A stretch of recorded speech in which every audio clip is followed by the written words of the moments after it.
정말 극한의 상황이지만 이럴 때 22절 보면 마태복음 10장 22절 너희가 내 이름으로 말미암아 모든 사람에게 미움을 받을 것이나 끝까지 견디는 자는 구원을 받으리라 이렇게 말하고 있습니다. 주의 이름으로 말미암아 우리가 주님께 속해 있기 때문에 주의 이름으로 말미암아 이제 이 세상에서 모든 사람에게 미움을 받게 된다는 거예요. 그럼에도 불구하고 끝까지 견디는 자는 구원을 받는다고 했습니다. 우리 모두가 이렇게 구원받을 수 있는 주의 성도가 되시기를 예수님의 이름으로 부탁을 드립니다. 할렐루야. 그러면 우리가 끝까지 견디시도록 주님은 어떻게 역사해 주실까요? 끝까지 견딜 수 있도록.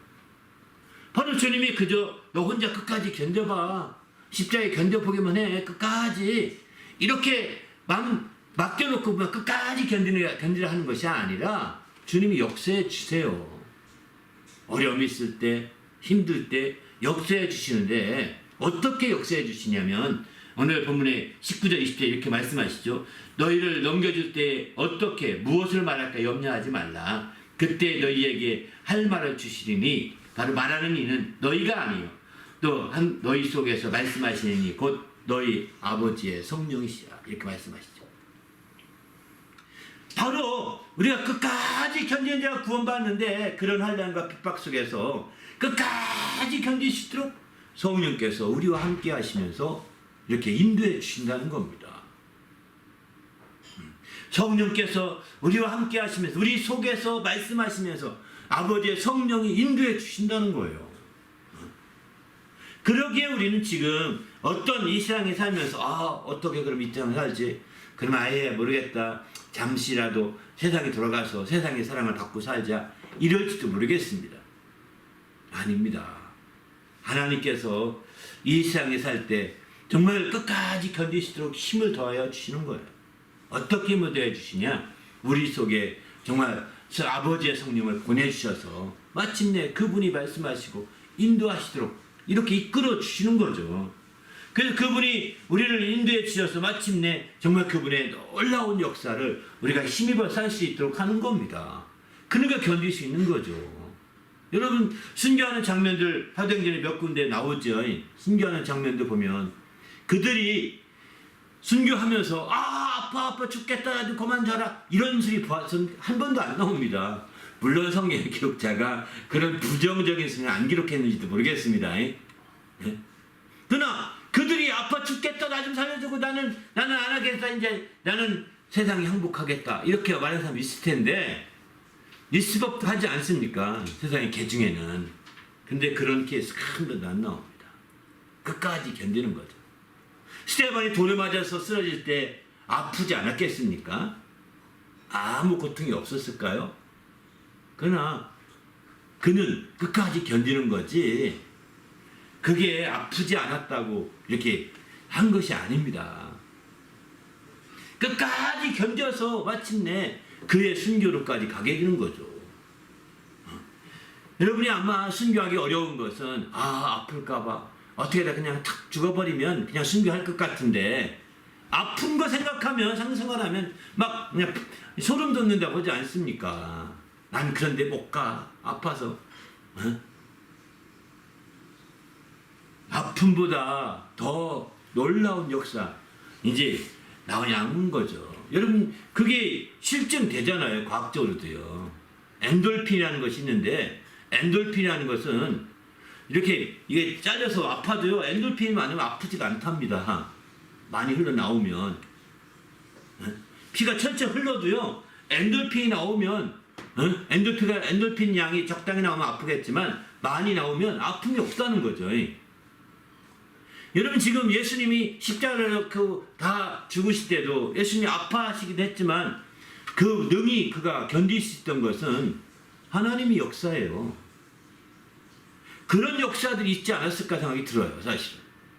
우리는 지금 어떤 일을 겪어서 막 교수형을 당하면 얼마나 금방 목이 안 끊어지고 목이 끊어질 때까지 호흡이 얼마나 고통스럽고 이런 생각하니까요. 순교할 생각을 안 하는 겁니다. 총사령을 당해도 총사령을 통해서 응? 그가 정통으로 심장을 띠틀어 죽으면 그냥 깨끗하기잖아요. 아주 깨끗이 깨끗하긴데 아니 그게 아니라 총이 몇 방이 어깨에 맞았어요. 어깨는 죽지도 않아요. 응? 내버려 두면 마침내 그게 피가 많이 흘러가지고 과다 출혈로 죽게 되는 거죠. 생각을 해 얼마나 아프겠어요. 상상할 수 없는 거예요. 거기서 하나님이 엔돌핀이 나오게 하는데 어떻게 하는지 아십니까? 스테반 같은 경우는 돌에 맞아서 지금 머리가 깨지고 다 깨지면서 할 수 없이 쓰러졌잖아요. 그죠? 쓰러진 게 더 던져가지고 더 맞으면서 고통을 이루 말할 수 없겠죠. 그게요. 어쩌면 십자가 달려 죽는 거 못지않은 고통인데 그가 능히 그 고통을 호소하지 않고 순교하셨던 것은 뭐냐면 저도 엔돌핀이라고 생각합니다. 엔돌핀 나오게 했던 근본적인 게 뭐냐? 바로 환상이 열려서 영안이 열려서 영적인 눈이 열려서 하나님 우편에 계신 인자를 보았습니다. 아 하나님 우편에 서신 인자가 서셨다. 그분에게 그분을 보는 순간에 몸에 있는 모든 엔돌핀이 나온 것 같아요.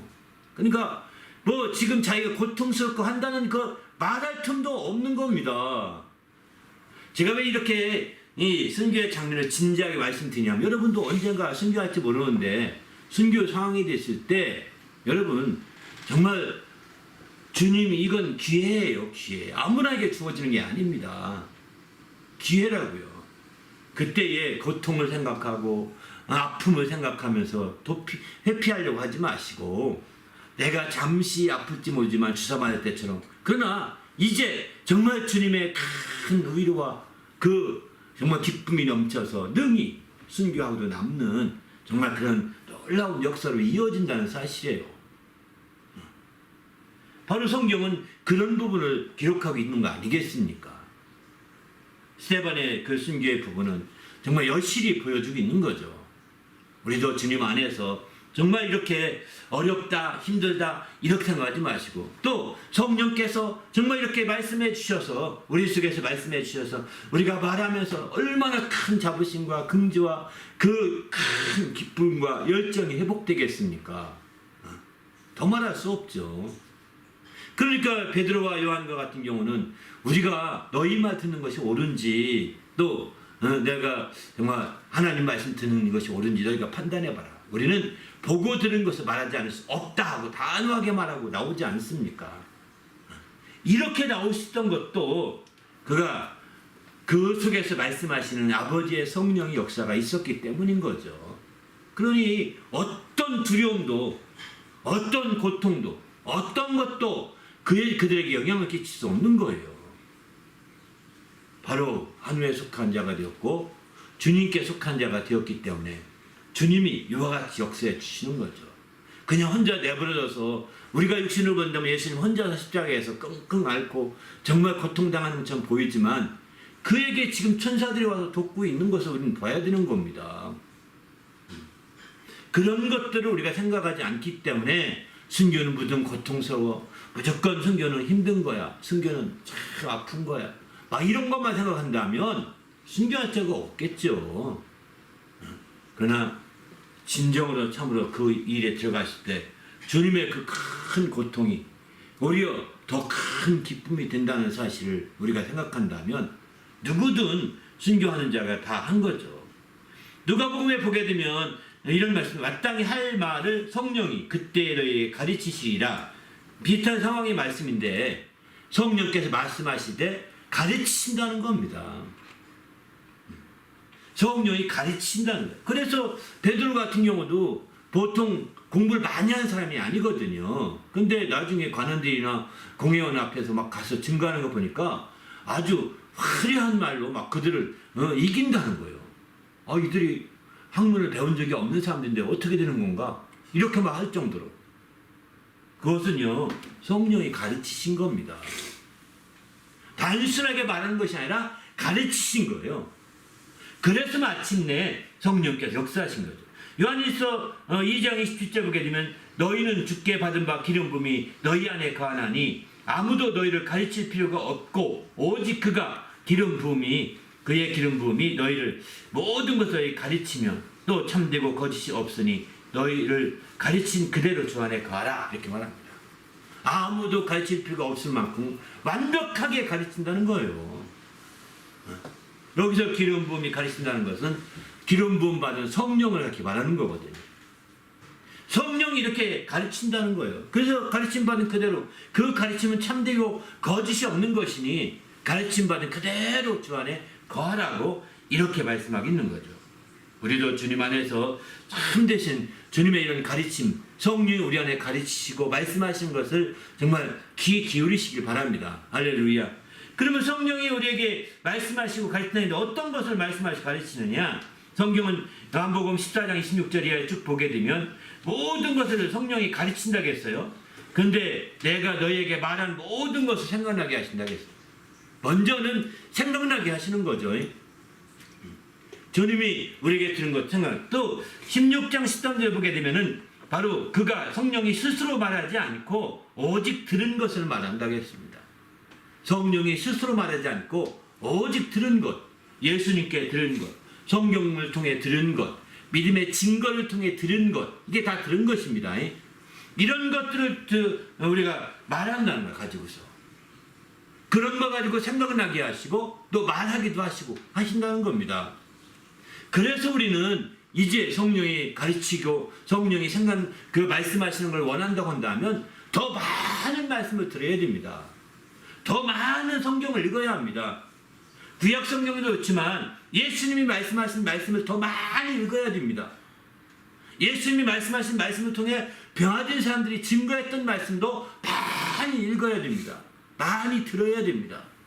성경 공부를 통해 듣고 설교를 통해 듣고 또 직접 성경 읽어서 그것을 많이 보고 이렇게 해서 내가 많이 또 해놓으면 성령이 그런 모든 말씀들을 검으로 사용해서 또 말씀하시기도 하고 생각나게 하시기도 하는 것이죠.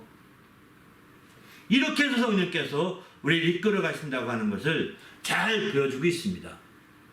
우리도 주님 안에서 이런 성령의 분명한 인도를 받는 주님의 성도가 되시기를 예수님의 이름으로 축원합니다.